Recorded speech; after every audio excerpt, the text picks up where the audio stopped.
conservation. I believe I'm a conservationist. I don't know about a conservative, but I believe in conserving our natural resources. I think Fayetteville's lost a lot of trees, a lot of areas. You don't believe in conserving the basic structures of this evil society. Yes. You Hello. Liberal Hello. Hello.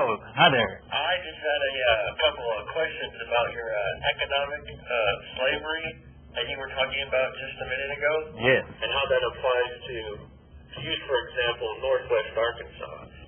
Yes. And working at minimum wage jobs, a lot of people don't have a lot of chance to do what they want to do. Now, I would consider myself one of those people. And is that considered in your book economic slavery?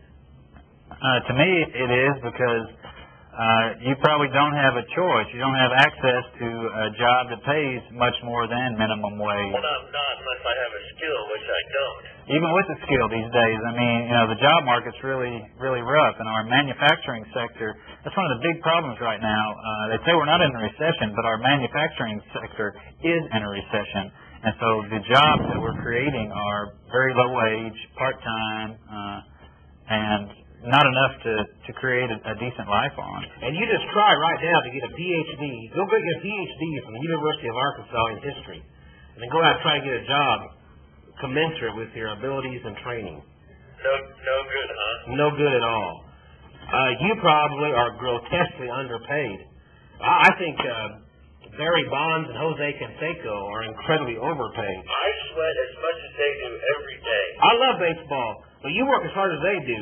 And I don't care if you clean up McDonald's restrooms, you're doing as much for society as they are. Right, I live boxes, basically. And those boxes probably have something in them that people like to have in their homes. And if you didn't list them, somebody's got to. And Barry Bonds is whacking baseballs, and it's a great sport. But $7 million a year. Who was it? I love the tennis player Boris Becker. Yes. Boris recently said, man, we tennis players are ridiculously overpaid. This Boris Becker is real cool. But does that only make him a better person? Because he does take the money. He does take the money. I think it makes him a more observant person. Maybe not better, but more observant about the society around him. And that's at least one step in the general right direction. And you, by realizing the unfairness of your situation. Right, but what can I do? You can... well, I tell you, it's rough in this city right now, partly because it's a boom town. I don't make much money. And I mean, you hear ads for, Southern Technical College, but really, I mean, no, I just don't see that as my solution. No. Well, living simply is just a necessity when you don't have much money, looking for the cheaper rent. And that's what I was going to get to, is that it's really difficult for working class people to make it in this area and this nation right now, because, especially in this area, because of all the building going on, the single unit housing that's going up with an average cost of, $80,000 a house, and some high priced apartments. But I mean, it's dump right now, and I can't get away and find a decent place to live. I basically have no choice. Right. Well, my wife and child and I live in a little one-bedroom apartment, and for $235 a month, which I think is pretty outrageously high. But anywhere I look, the atmosphere is worse to raise a kid in, or the cost is incredibly higher. I think it's getting to be almost impossible for working class people to find decent housing.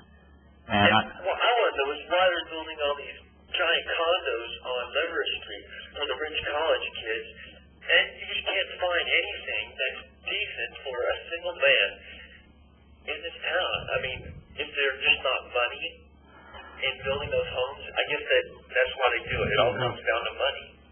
Yeah, bingo. We talk about Labor Day. Well, it's a big joke. Labor Day is a big joke. It may be one day for labor, but it's about 364 days for money. And some of the rich college kids that come into town every year, fresh money, they've just been home for the summer and they got some money on them. They're a real high priority for some of the the people that own so much of this town. You could probably name 12 people who own apartments and duplexes. That's a good point. 12 people in this city you could name, and they would own, I don't know how many thousands of homes where we live. Sure, so do I. I mean, they own a great deal of this town, and it's not right. And I think hopefully in the future, the working class will be a little more organized and thoughtful, and to have something like, I've read some things on housing cooperatives, which I think is a wave of the future, particularly for people of low income, to pool your money together and maybe buy an apartment complex together and pay, so you would own this one apartment. And I think it would facilitate taking care of the grounds, more of a feeling of community, a feeling of not having to pay out to your landlord or whatever. I tell you what, people like me could use a little help with organization, because I think that's what these big companies have over the common man is, say if I were to use the housing cooperative like you're referring to, I would have to organize it with 30, 40, 50 people and get all these people to agree, whereas one rich old man who owns an apartment complex basically has the will of himself. Oh, a great power. Over everyone else. In most big cities, there are renters' unions. I lived in New York City for about 6 months, and man, the renters' unions are big and they're powerful there. But even so, the rent is extremely high. I mean, for a dump in New York, they'll pay a minimum of $1,000 a month anywhere. But that's good. That's low rent compared to what it would be without the renters' unions. But this town just isn't big enough yet, and there's not enough.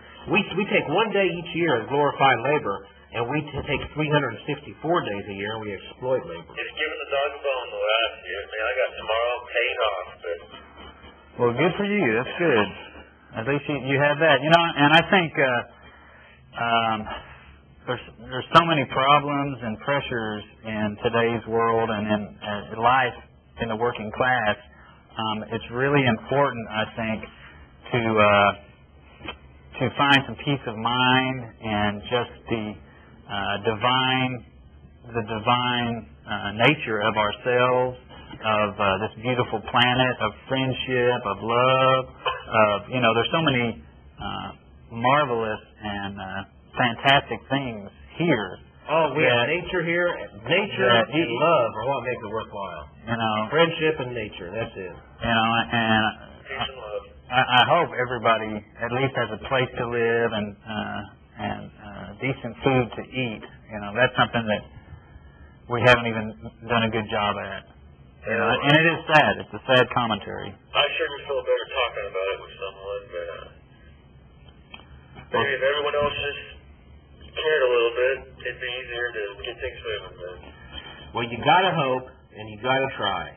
Yeah, we'll just keep doing the TV show. And you keep trying to help us out. All right. Thanks much. You gotta hope and you gotta try. You gotta work towards the